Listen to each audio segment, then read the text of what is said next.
Yo, what up, what up? We in the building, man. It's your girl V-Henny. We got your boy Cortez right here. Brooklyn in the building. We got Brooklyn Bronx. You always on some Brooklyn shit, yeah? You got to rap. Always on some Bronx I got to rap, you understand? You already know how that goes, you understand? Well, welcome to the Artistry, where we talk shit about music, entertainment, and the everyday struggle. How you doing? I'm good. Since the last time. I know. A lot of things been going on, right? Yo. Good and bad. Like, it's a different world. It's literally been, I believe, close to a year. Yeah. Damn. That's crazy. Who would have thought, right? Pandemic. Exactly. We know, but that was probably one of the last interviews we probably did before it hit. I believe so. It hit. It hit in March, but we did our interview like around January, February. Yes. I know it was cold that day. I remember because it was brick that day, but definitely. Yo, you know what's crazy? You were actually my first interview for 2020. Mm-hmm. And you're my first interview for 2021. That's super lit. That's crazy. Good toast for that. Toast, yo. Shout out to toast you. Toast for that. And shout out to the coconut water with the Henny too. Yo, bro. I be telling mad people about this and they be sleeping on me. Coconut, what my Puerto Rican ass got to do coconut sometimes. Let's not judge me for it. But you know, because a lot of people be hating on coconut water, and I just be like, nah. Listen, I'm Puerto Rican. I grew up on it. For me, listen, coconut water is a vibe. I don't know if you're that type. I love coconut water. Okay. Out the box. Boom. You said out the box. I do it out the coconut with the hammer. Nah. You know? Yo, but I've been watching you. I just want to say congratulations. Thank you. Congratulations on everything you've been accomplishing. We already know you're going hard on this new project. Mm-hmm. My question to you before we dive into that project, how has the pandemic affected you? I think the pandemic affected me in a lot of ways, you know. Just in general, like, it actually made me as Cortez, as a brand, take things a lot more serious and actually be much more meticulous and plot and plan things out a whole different way. It changed my whole focus. There's a lot of times over the years where I understood that I can relax and then I could come back when I want and turn up, and I could relax. And I could come back and turn up when I want. Not this year. This year made me take things into perspective and sit there and say, okay, I have a talent. I need to capitalize on this now. Mm-hmm. And I need to also inspire the people around me and motivate the people around me to move with me. Gotcha. There's not that much time. You know, diving into your project resolution, right? I know in your documentary, I've noticed that some of your peers were saying like how your work ethics, your structure, and you know, speaking how like this year you was just like full throttle tunnel vision. Mm-hmm. You know, have you always had that structure, that tunnel vision, or is it something that you had to learn within your career? Nah, I was always a person, especially early on, like even before the battle raps, just early on, I always was structured. I always had a game plan, and I always was annoying with it. Like other people that didn't get the passion or weren't as invested as I was would always realize like, oh no, like he's serious with it. Okay. You know? But over the time, you get lax. Over time, you know, like you take certain things for granted. And I felt like maybe I was taking my opportunities for granted. Gotcha. Not putting in 100% in a lot of the things. But also it came a time where you fall in and out of love, especially with music and rapping and battle rap and all that. You fall in and out of love. It's just like a relationship. You might love somebody, but you're like, yo, I'm not in love with you right now. Yeah. You fall out for a little bit, and then something may spark, and you guys get back. You know, and honestly, that's where I am with it, especially with just music, lyrics, putting out a message, and finding what my purpose is with this. Okay. You can rap for years, but if you don't have a purpose, or if you don't have a certain I don't know, like game plan. You just end up going in circles. What's your purpose? My purpose really is like I want to empower my people. Okay. And when I say my people, the people around me, I feel like I'm the engine that can move everything. And I see everybody and I see what everybody's doing. And I'm actually the person that can open those doors and give those opportunities so that we all can be at a better level or a higher level, you know? And why not me be the one that takes those reins and say, you know what, I'm going to be the glue that's going to put everybody together and push. And that's really my motivation right now. That's what's up. That's dope. I'm proud of you with that because, again, you know what it is? Let's keep it a buck. In this industry, a lot, not all, but many people in the industry, they're just about themselves. You understand? And right now, you just spoke to me and you spoke volume where you're just, it's not only about me, it's bigger than this. You understand? And you want to, again, put other people in a different place. Even if it doesn't benefit you in a sense, let's just say hypothetically, it still gives you, for me, I've taken that statement, it still gives you like that little, warmness in your heart just seeing them achieve their goals because you was able to motivate them. Yeah. I honestly feel like I get pleasure out of helping others. I get a certain satisfaction out of knowing I threw that alley-oop or I put that in play. Yeah. And that's not just music, like that's street shit. Yeah, That's Christmas. That's family. That's everything. Like I get those enjoyments out of that. Like, yo, here, you know what I'm saying? My man come home from jail. Whole lot. You know what I mean? Somebody's fucked up on the block. You know what I mean? I like that. I just like that. It's like a boss role, but at the same time, I take pleasure in that. And it's not like to look down on people, but it's more or less like that's my motivation. Like I feel the pressure. Like, damn, my man's fucked up right now. Now I can't help him. I take that away. You know what I mean? I take that a certain way and I apply that to everything I do.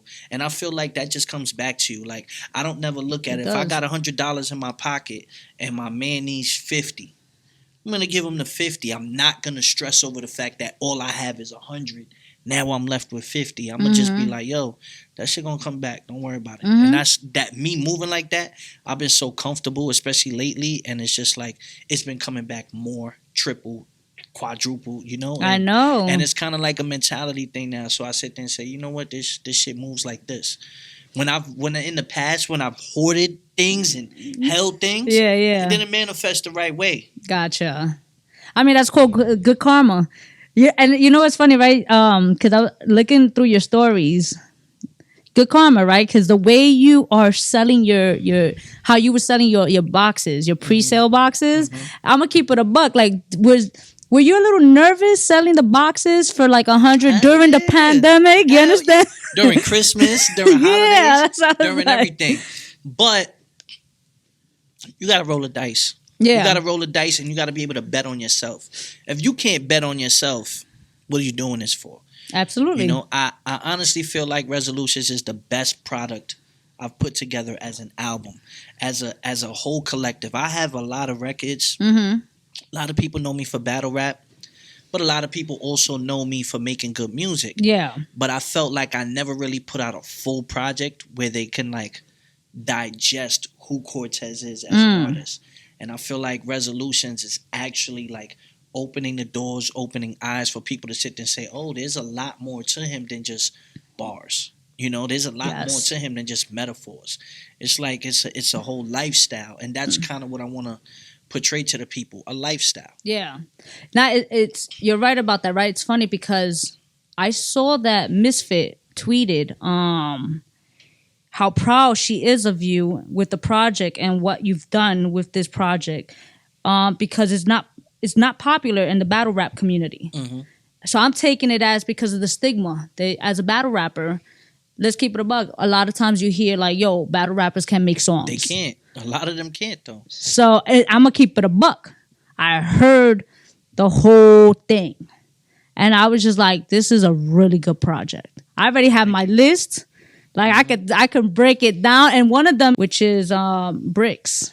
I really like that. And then when I was watching your documentary, that one stood out for you a lot. Yeah. It meant a lot for you because of the situation what happened, you know? So, but going back to the fact that you as a battle rapper in this whole project, I thought it was dope because again, not a lot of battle rappers can make tracks. First of all, where that stigma started from? Like where I think that stigma started from early on, right? If you sit there and you look at the early 2000s and you look at battle rap, a lot of people had the Smack DVDs, you had Fight Club, and it was like a transitioning period where things were going from DVDs to online. And during that time, you had people like Mook, you had people like Lux, you had people like Serious Jones, Jin, you had 106 and Park. Yes. A lot of that were like dudes were battling to get record deals. Jay Mills, he was one of the first ones. Yes. And Jay Mills actually made some good music early on. Now, the thing is though, these guys, you get into a battle, and back then those things were going viral, super viral. So someone like Murder Mook, he's 16, 17 years old. He has a great battle. And then they throw him in the studio and they expect him to make great music. It doesn't really go that way. Jay-Z's first album was when he was 28 years old. You have to be able to rap about something. I feel like there's stages when it comes to a rapper. Okay. All right? And the stages are at first when you're in high school, when you're young, you just learn how to rhyme. You might not be saying anything, but you got to learn how to rhyme. You got to learn your cadence. You got to learn your flows. You got to learn your delivery. You got to learn how to put words together. And you could be good, but that don't mean that you're ready. Then you go through life. You end up having kids. Somebody breaks your heart. You end up broke, getting money. Whatever it is, you're going to learn from those experiences. And then you learn how to put those experiences into your music, into your craft. When you start learning that is when you really start becoming an artist and you're not just a rapper. So a lot of these guys like Mook, Jin, Serious Jones, they were making music, but they had nothing to talk about because they had no experiences. Okay. Now, granted, there's just some people that can't make music, period. Yeah. But these guys were battle rappers and they were thrust into the spotlight and they just couldn't transcend. I think if you put Mook in the studio now, though, he might have something more dope to speak about, and same thing with all of them. But at that time, they didn't know what to rap about. I mean, look how they just threw Jin in there and he's doing learn Chinese and all that. It was gimmicky. It wasn't raw, and he really didn't have a say-so. Like, he's a young kid, I went through those experiences early on. Ask you, I was like, I went through those experiences early on because like I had a deal when I was younger, and the whole reggaeton era was popping, and they kept trying to tell me like, hey, like, do a reggaeton record, and like I had chances to do a song with Tego back in the day. I was a kid, and I was like, no, like I'm from the hood. I don't even know Spanish. Yeah. Like you feel what I'm saying? Like I ain't even know Spanish, so like. Nah, I'm not going to do that. But it caused conflict. But those things I learned from. Okay. So I feel like those stigmas come from that. But I feel like my era of battle rap, the 2010 era, the Cortezes, the DNAs, the Charlie Clipses, the whole URL era, King of the Dot, I felt like we became our own brands because we didn't need labels. It was just, we were our own staple. We're getting millions of views. We took control and actually built the road to make revenue on our own. And now it's a staple in the culture. And we built those bricks. We laid that foundation. So I don't feel like now we have any pressure to do what a label wants us or what. No, we just tap into what our fan base wants. And I've learned over the years what Cortez fan base wants, what they like. Certain songs I put out that they responded to, certain songs they didn't respond to. Okay, cool. Okay. I know now, And now was the time where I just felt like, yo, you know what? I need to give people some dope game. I need to preach a little bit more. I need to put some more shit out and leave shit behind, and start working on a legacy. Like, not just a catalog, but a legacy with the catalog where people sit there and be like, yo, I went back to his old shit now. You know, yeah, resolutions is dope, but now I'm going back to this old shit. Now I'm catching up on this. Da, da, da. And that is what I'm seeing more of. Okay. And that's where I'm like, all right, cool. Like, I'm moving in the right direction. I mean, I'm gonna keep it a buck. Like, I feel like there was times you did okay. You like decent songs. Mm-hmm. You know, like you had some songs that I was like, okay, you know. But yes, you were known for the battle rap. You understand? What I love about this, like I said, with Resolution is the fact that, by the way, 10 tracks, I know he has 7 bonus tracks, right? And what I love about it is that, again, I felt you became vulnerable with this project. Mm-hmm. You know, again, you're trying to show people who you are. Mm-hmm. When did it really truly, I know you said, like you mentioned everything, but when can you really say it hit you when you was just like, I need to become this artist, not Cortez the battle rapper or not Cortez hip hop artist. I need to be just this artist where it's either you're going to take me or love me for who I am, and that's it. I think it's really, you know, I lost my brother Meg to Corona, right? And he was a big influence on me, music-wise, street-wise, everything. And it fucked me up. Okay. Like, it fucked me up. Like, I'm going to be super 100. And I had a battle earlier this year against Saga. And in my 3rd round, I really broke down the whole thing. It's one of the best rounds of the year in battle rap. So, like, all right, cool. But then after that, I battled Rum Nitty. Then I battled this dude named Easy to Block, right? Okay. But my heart wasn't in those battles. Like, I was going through so much that I couldn't shake it. Like, you get what I'm saying? Like, I couldn't shake it. Yeah. And it was fucking with me. And you know what I mean? Like, the whole summer, it was fucking with me where I was just like, yo, like, I can't just depend on this battle shit. Like, I can't. Like I feel like there's more to it than this. You know, I'm already a person. I'm 10 years in. I battled everybody.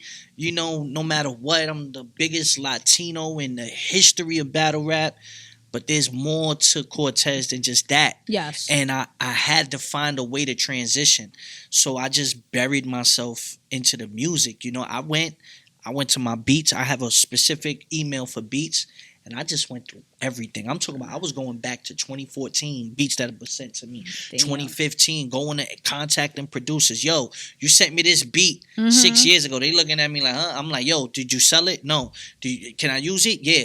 Doom. Reaching out to people. And I just really like buried myself into the music and finding a sound. And then I reached out to like my collective. You know what I mean? And my collective, Doza, P. Dot, you know, I met another producer named Hanabi, my guy A Junior, you know, my man Sess, and I just really started reaching out to the people that have always supported Cortez, but Cortez may not have paid much attention to them. Okay. Just because I've been busy or whatever, not on a high horse, but you know, I'm worried about this battle. I can't worry about this music right now.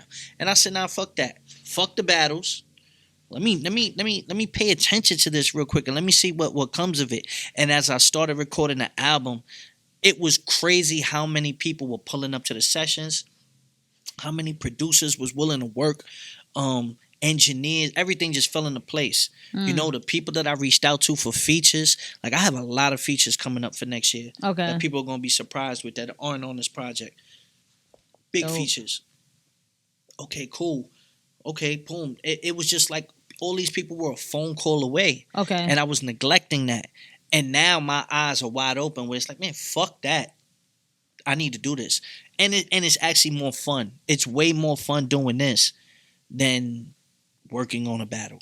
I think because it's more fun now is because, again, you got so focused. I say, I'm going to from in reference to myself. Because like you said, there's moments in your career where it's like you love and you hate it, right?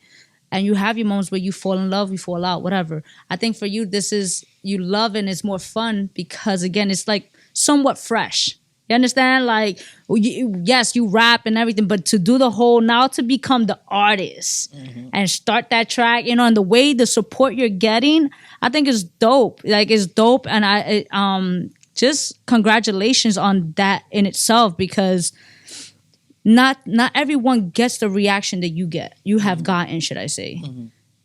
I'm looking for the person looking outside looking in. I see that you're getting a lot of positive feedbacks. You understand? And I know, going back to like when you was mentioning your friend Meg, like may he rest in peace. You know, I know you mentioned how with that track you actually you guys had that before he passed away, correct? So, you know, going, you know, having, you know, finding your passion within being an artist, and going through this, you know, through all, you know, through this transition. Let me ask you this question: like, looking today, listening to that track, looking at the documentary, how has that affected you mentally recently with that? Like, every time I hear the song, like today we dropped the episode, right? Yeah, I know. I peeped that. And every time I watch, like, I get super emotional. Like, and it fucks me up because it's like I'm not over it. I know I'm not over it, but like the records, like Bricks, or even the last song, Letter to the Streets, where it's like I'm tapping into just paying homage and just like being the voice for everybody. You know what I'm saying? Because he affected a lot of people in Brooklyn. Like, a lot of people. Like, you know how like Nipsey was for his hood? That's what Meg was for a lot of us. Like, he was the hood Nipsey, like, you know, and I was like A1 with him. You know? It was like, all right, I got all the views and stuff, but I'm the young nigga. Yeah. And he's the one with the respect. He's the one with the dignity. He's the one with the rep. He's the one with everything. You know what I mean? He set the blueprint. He got his own store. You understand what I'm saying? He opened up a store on his block, gave back to his community, did all types of shit. You know what I mean? And it was just like, I was like, that's where I need to be, you know? And it's a hole. It's a hole, a void that's not filled, you know? And I felt like, yo, I need to step it up. It wasn't that I got to. No, I need to step it up, you know? And that's a big part of resolutions. With resolutions, do you feel like with this album is going to change the mindset of a lot of the non-believers? Guaranteed. I already see it. From just the industry people that I've always been cool with. Okay. I see them like, yo, boy, hold on. How much is the pre-order? Yeah. Here. And then I see the feedback 2-3 days later. Yo, I'm not gonna lie, like this is crazy, you know? And then just even my people that are around me that know me. Their feedback is like, yo, Cole, I've been, you know, I grew up with you, Cole. I've heard everything you've done. This is the best project you've put together. Yo, Cole, let me ask you the box. Yeah. How did you come about?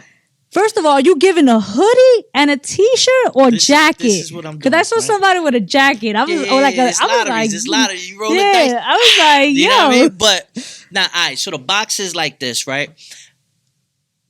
I'm realizing how important merch is. Yes. And I'm realizing how important it is to invest in your brand.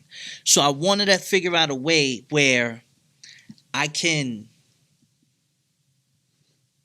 promote my brand as far as the clothes and stuff. I do feel like as one of the battle rappers with merch, I have one of the best merch like out there. Like, my material is good, my branding is good, the site is good, everything is good.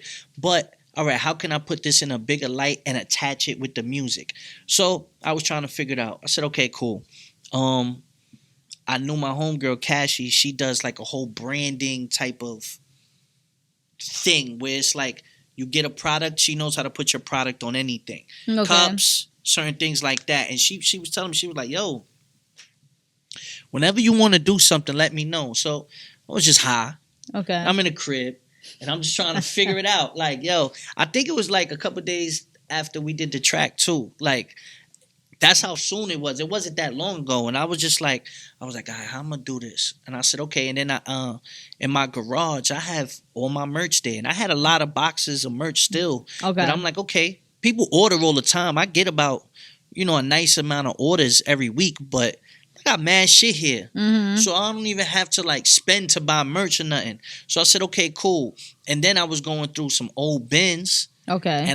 And I have a bin with all my stuff that I wore from battles. That I didn't know what I want to do with it, but I always knew I wanted to keep that around. Okay. And I said, okay, I got a whole bin here.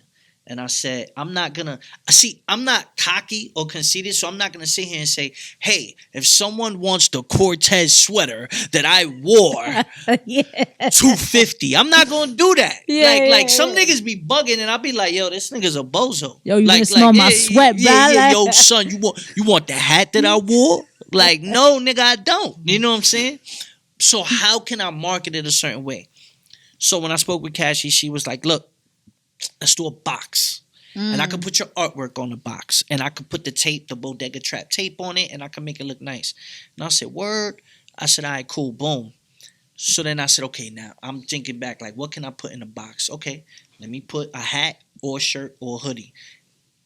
If I know you and I know your size, yeah, and I see, yo, you know what I mean? I know how many XLs I got and all that. I was like, you know what I mean? This nigga's a big supporter. He always fuck with me.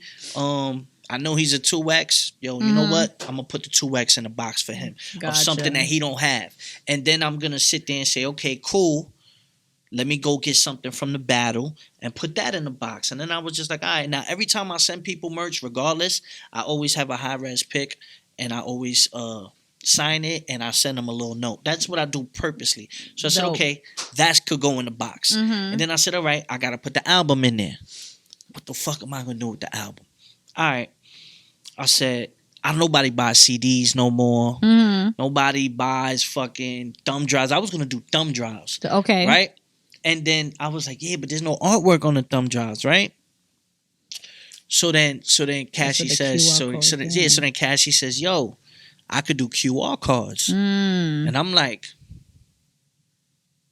that's fire. Yes. And she's like, yeah, and I could put your artwork on it and all that.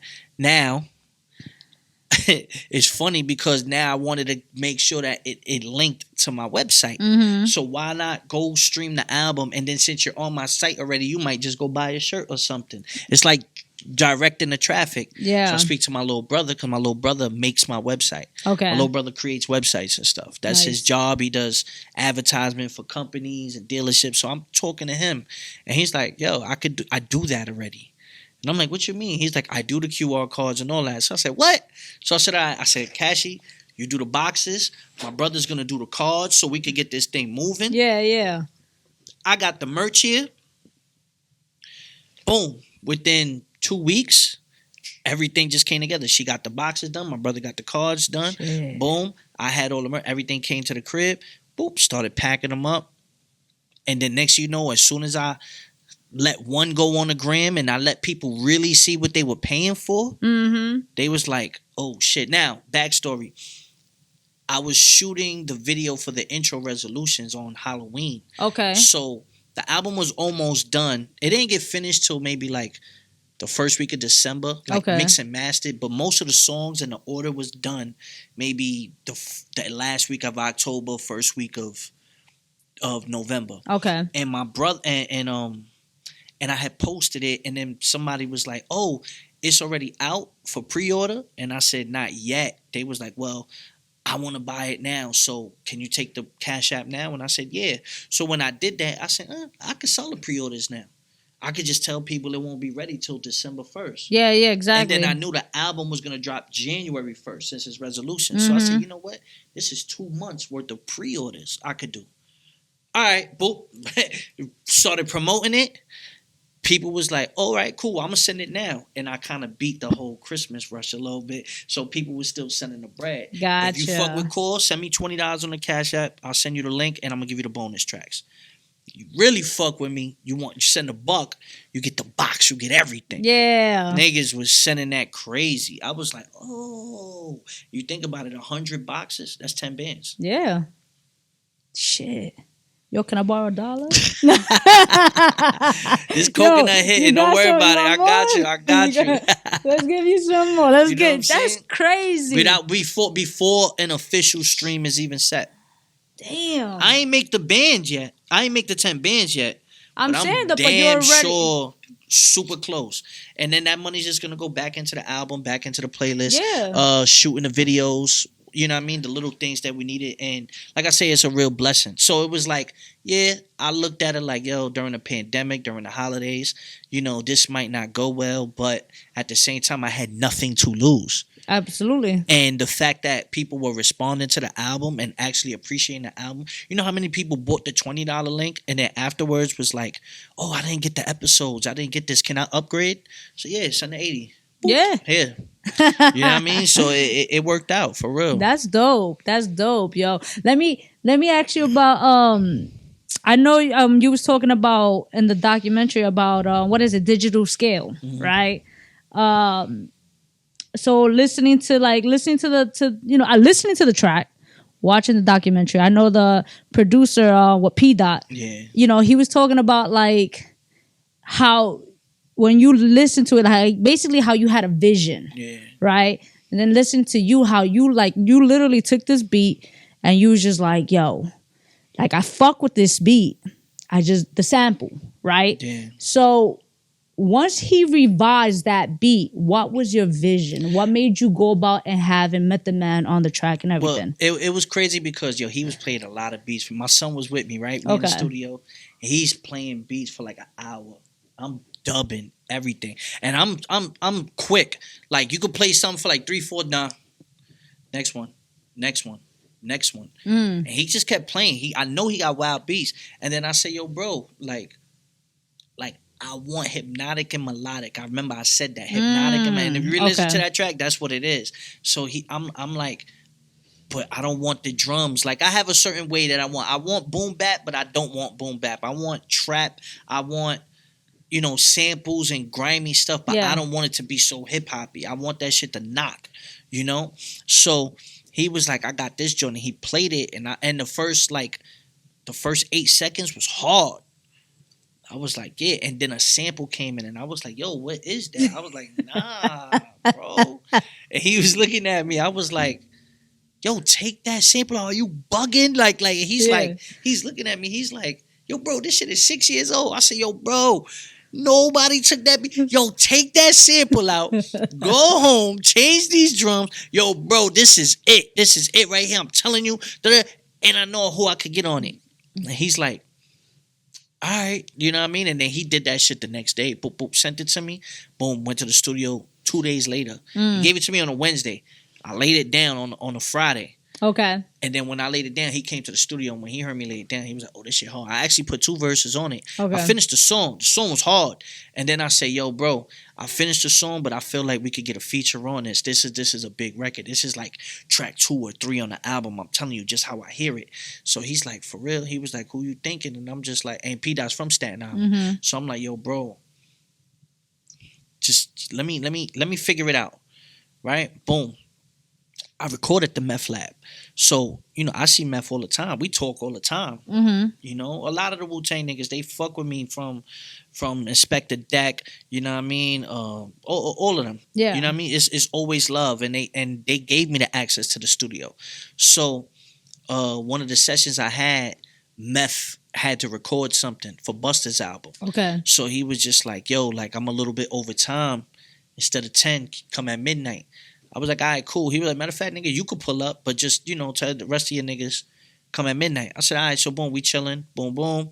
And then I tell my engineer Fuego, I'm like, yo, Fuego, when you done with Meth, tell him you know what I mean? I got a joint for him ready. And he was like, all right. And then walked in the studio. Meth was like, yo, let me hit a joint.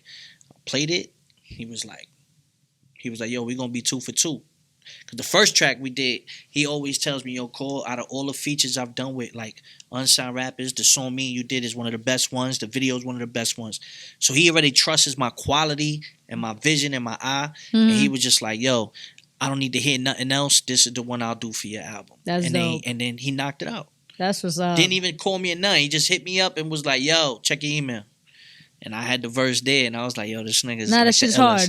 That shit is hard. Yeah. I was like, that shit is hard. I was just like, okay. And yeah, you are right, because you listen to the track, to the album, should I say, and it's not so boom bap. It's not, it's a mixture of everything where it's music. It is music. It's a mood. Like I wanted to set a mood. I wanted to set a vibe. And I honestly feel like when we listen to music, we connect with the times. How many times you hear a song, you be like, oh shit, I was in I worked at this job when this came out, or I was fucking with this bitch when this song came out, or Yeah. I was locked up when this song came out. Like, you connect to the times with your music, Mm-hmm. and I wanted resolutions to connect with this time, but not be so sad, Mm-hmm. but just be on some shit. Like, a lot of resolutions weren't met this year, Yes. but it was out of our hands.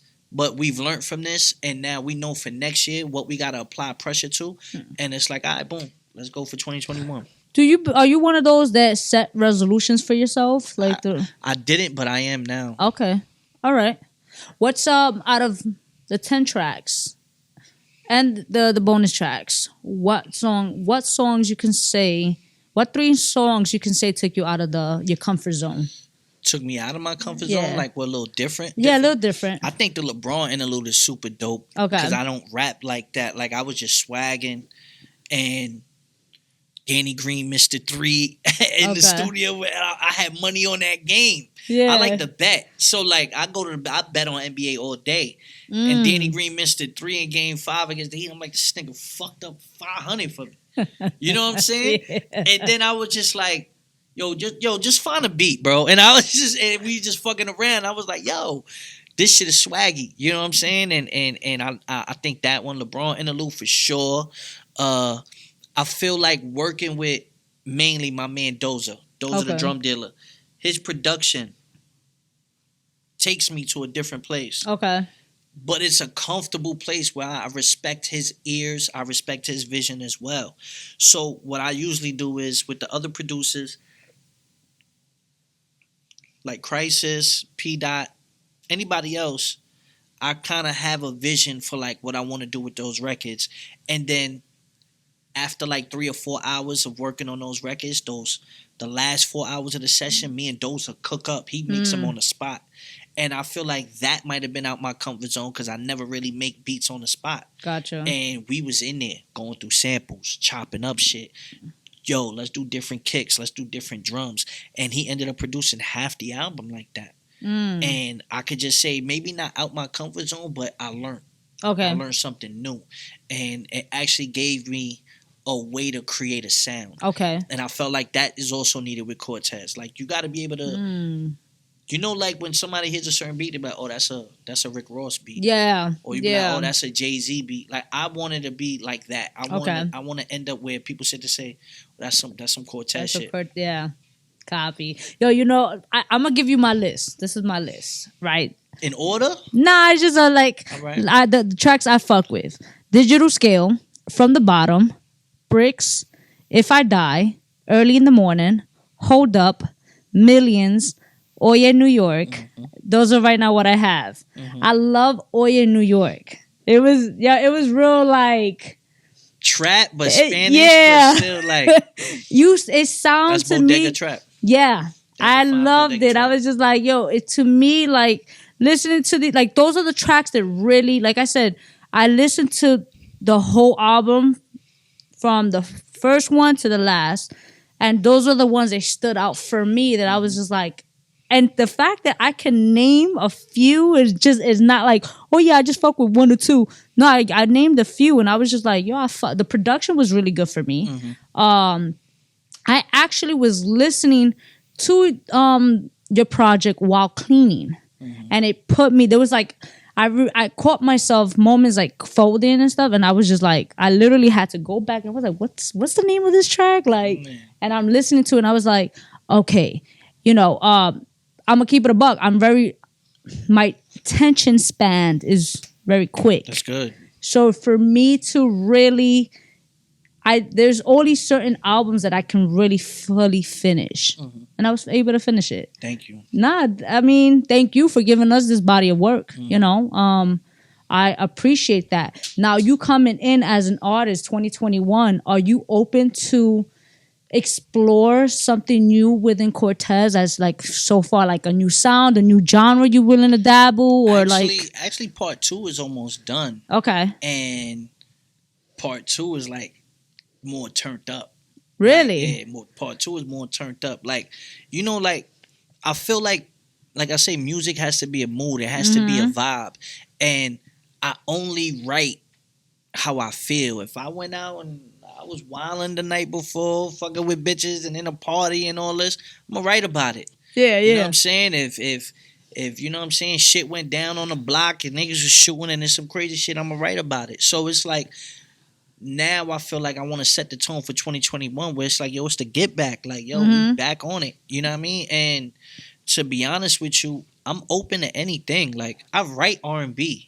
A lot Okay. of people don't know that. Like, I've written R&B for artists before. So my ear has always been a wide range, from the Spanish music to the R&B to hip hop to even stuff like classic rock, like Elvis and Elton John and the Beatles. Like, I listen to that. Okay. So it's not far fetched for me to see something or hear something and say, I like that.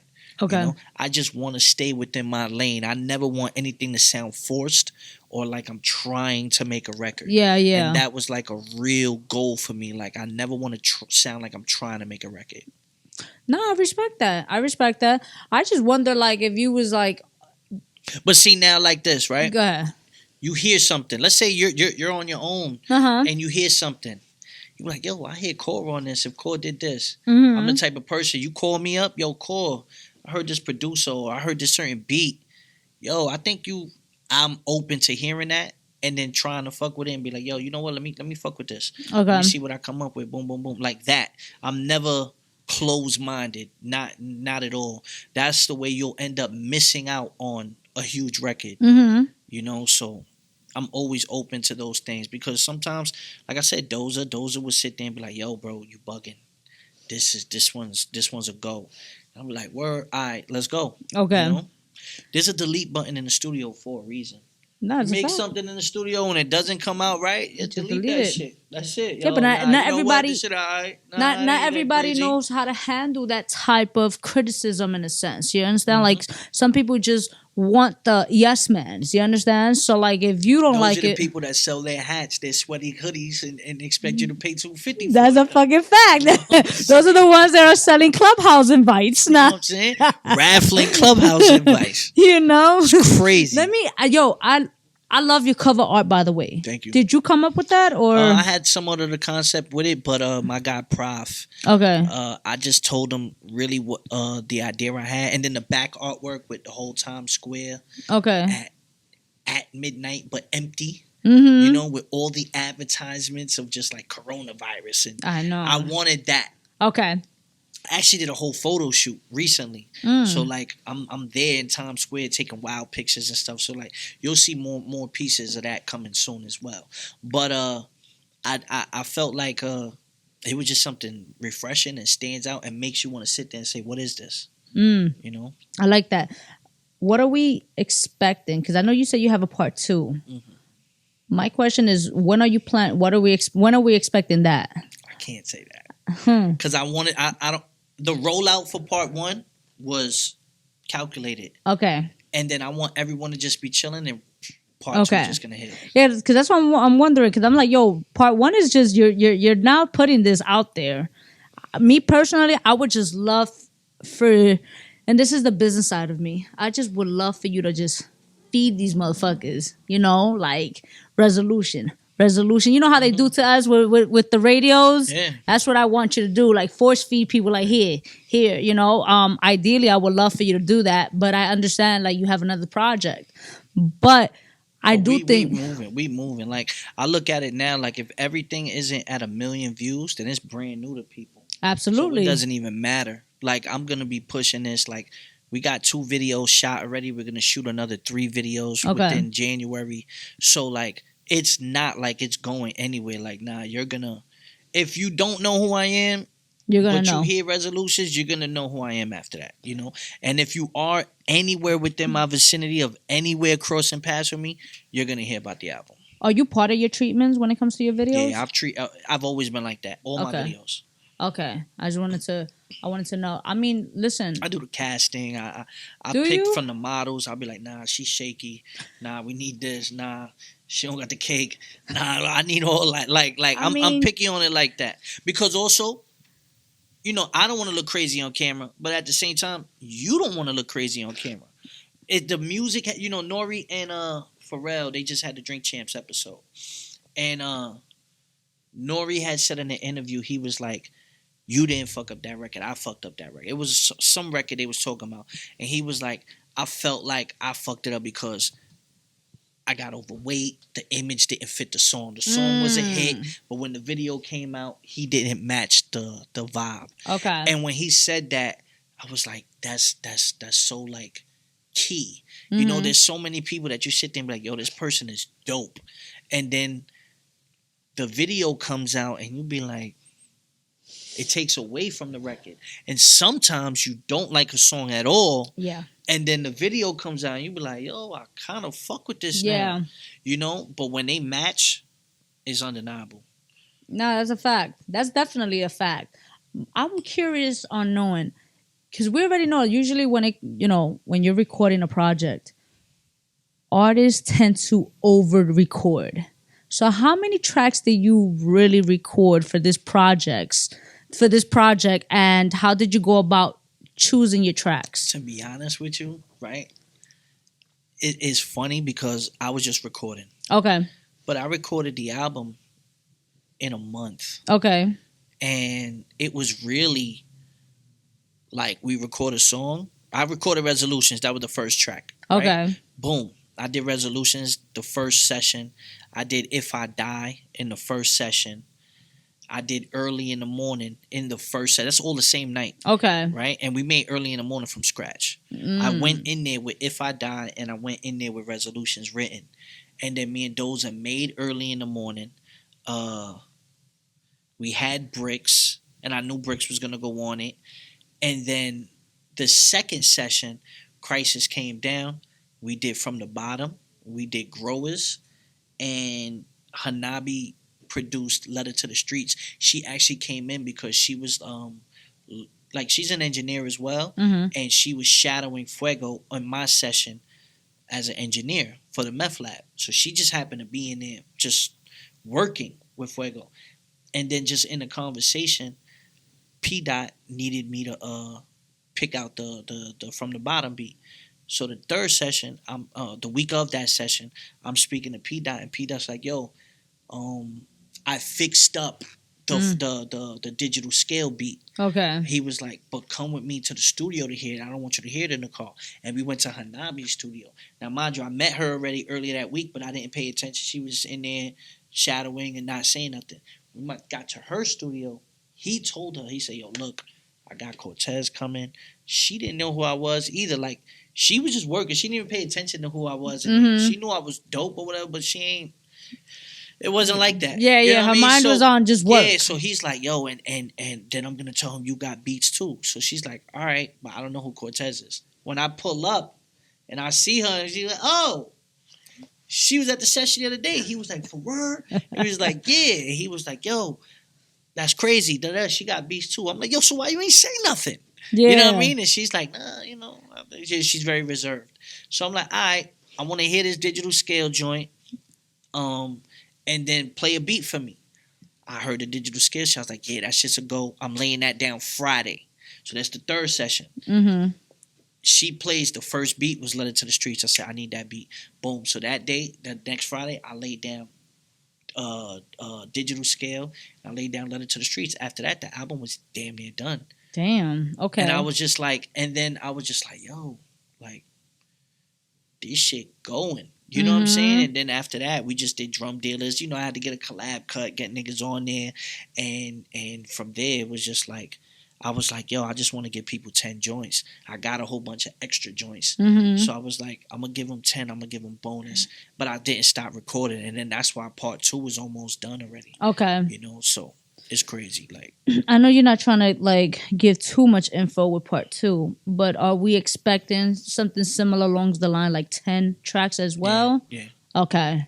I feel like you said, attention span. I feel like if I went in there and did 17 or 15 tracks, you're not going to listen to it all. I'd rather you listen and play it back and want more than just be like, all right, I'm good. I don't want you to say I'm good. I want you to be like, yo, when's the next one, bro? Like, you know what I mean? And that's kind of like the feedback I've been getting. Like, people is like, yo, my nigga, like, this shit is hard, son. You got another one coming too? Yo, when's that? You know what I mean? And then it goes with the promo, with the boxes, with everything. People already hitting me like, yo, I'm ready to buy another one. What else you doing?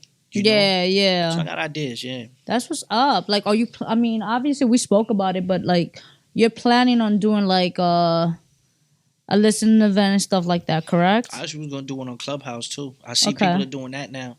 They're doing like listening parties on Clubhouse. Yes. I'm gonna try to arrange that like a real listening party, and just COVID slowed a lot of things down. With but I think I could really. Let's keep it a buck. It did and it didn't, but I know the attention or the people that I want to come out. I want people to come out for this. Like, I want it to be a certain turnout, But at the same time, if I have to target an audience, I was even thinking about doing something where it's like, okay, I got major studios with spacious, with space in every borough. I could do one in Staten. I could do one in Brooklyn. I could do a listening party in the Bronx. I could do one in Queens. And I'll just invite all my peoples out from each borough. And I know I could pack it. If I get 30 people in each studio, that's nothing. But that brings super awareness. And there's more content. I have no problem doing that. Linking up with people and be like, yo, look, boom, my man got a studio in Queens. All my niggas in Queens, pull up. You know what I mean? Boom, we get that. Do it in Brooklyn. Do it there. And as long as people get to hear the product and I get that reception back where it's like, okay, this is the Cortez we want. That's all I'm focused on. Gotcha. What's the first video you planning on dropping? The intro resolutions, which I just got I got the first copy of it back last night. Okay. And I think it's gonna set the tone for the album. Why? It's just personal. Okay. You know what I mean? At the same time, I feel like I'm rapping on that one. I'm talking slick, but at the same time, I'm very vulnerable on that record. And I feel like it relates to what everyone went through, from Black Lives Matter to the riots to the protests to losing people getting sick, people losing jobs, and just giving flowers. I felt like battle rap is such a competitive sport.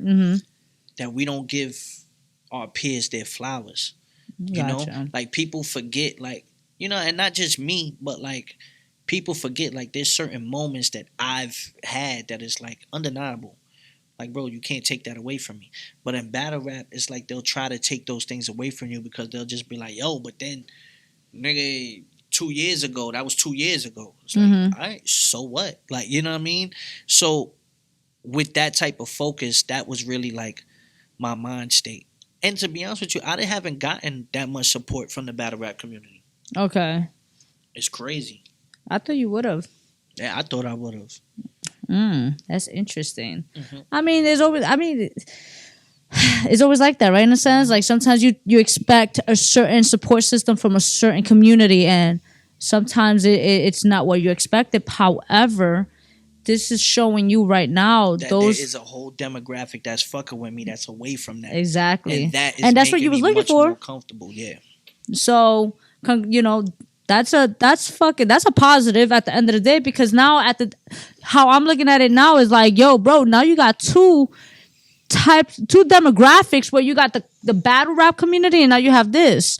You understand? So I just want to see you achieve every goal that you're looking to execute. You understand? And I know you will. Me, I don't believe in luck. I believe that you set the tone to where you want to be. Yeah, I feel like you got to just be ready. Yeah. And then, some people say lucky I was there. But it's like there's been opportunities where you might have been somewhere, but you just wasn't ready. So you didn't take advantage of that. But then there's times where you sit there and be like, oh, Cortez, I need you to do this, this, and this. It's ready. Here. And it's like, okay, that wasn't luck. That was me being ready. Like, and you gotta, some people just don't get that, and it doesn't matter how long you've been doing something, you always gotta be ready. No, definitely. You definitely do. And I again, listen, I don't want to be biased because people be like, yo, you, cause you fuck with hit. I'm like, I do fuck with you. You understand? But it's not to be biased. Like I would have definitely called you out like, yo, I don't fuck with this, whatever, X, Y, and Z, whatever.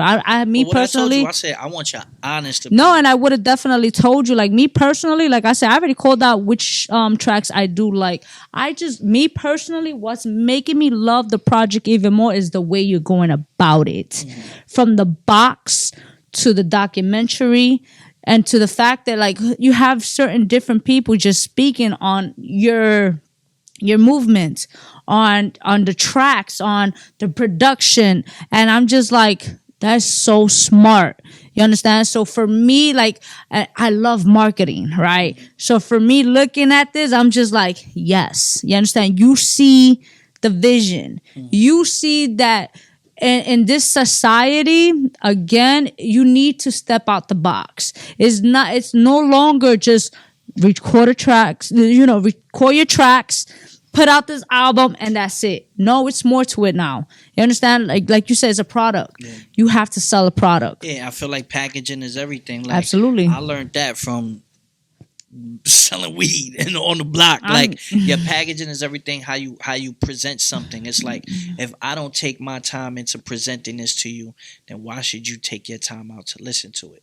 You know, there's a lot of people that just off the strength of that, just off the marketing, they was just like, yo, I want to support it, you know, and I'm learning from that. And it doesn't matter how long you've been doing something, like you can always learn, and that's what I am. I'm soaking up game. No, that's dope. And I'm gonna keep it a buck as well. Again, like I really thought, like, because again, I was going with that whole, he's a battle rapper, can he actually produce a good album? I really was going with that mindset, like, yo, am I gonna like this album? And again, I do enjoy it. And you fuck with me, so you was like, damn, I don't really want yeah, because I was just like, that shit type trash. I'm not gonna lie to you. Nah, I mean, listen, if it was trash, I don't think I would be able to tell you like a list of titles. And I don't even think I would have done as much research because I wouldn't know how to. Because me personally, I can't fake that funk, bro. I really can't. That's just not who I am. Yeah. So for me to like I said, for me to like literally, I'm folding clothes, whatever, took this time to listen to this. And I was just like, I was actually impressed because again, unfortunately, because you have a background of a battle rapper, I was just like, damn, I hope he can really pull off an album.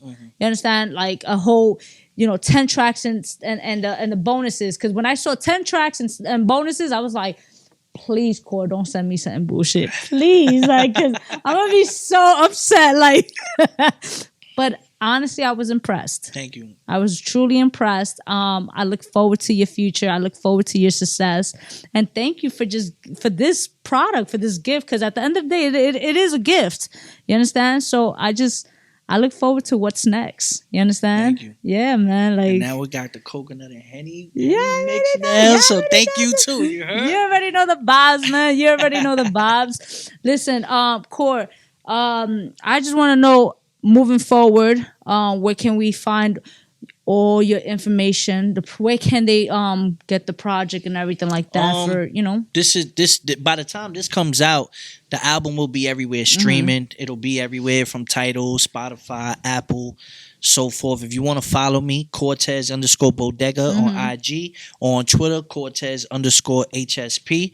You could DM me. If you still want the pre-order box, I might do some orders, just, you know what I mean? Just because. I think you should. But yeah, like I have no problem accepting your money. You understand? Yo, I don't have no problem. I have no problem with that. Don't worry about that. I got you. Listen, we taking donations. But if you want to contact me for production, if you want to do interviews, whatever, I respond. I'm not Hollywood, I'm really just focused on working. And anybody that's working, I'm gonna work with. Yeah. You know what I mean? Like you reach out to me and you really trying to do something, I'm gonna pull up. I'm not on no bullshit right now. Yeah. this is what I'm investing my whole self in right now. Cortez, the brand, and anything around it. If it's a music video, if it's a feature, if it's movies. I'm in a movie with Danny Glover coming out this year. Like little things like that, I'm really, really investing myself in, and it's just I'm seeing the benefits of it, and it's keeping me more motivated. Bars. That's what I want to say. Yo, I You're- want to say thank you to everybody who's tuned in, who watched, left comments, all that good stuff. We appreciate you. Follow the man. All his information will be in the link in the description below. So you already know the vibes. V-Henny, man. Follow us. V-Henny _ the Artistry NY. All that good stuff. We love you. Peace, and we're out. Pal. Brooklyn. The Artistry. Catch us on YouTube, Facebook, or outlets. Follow us. The Artistry NY.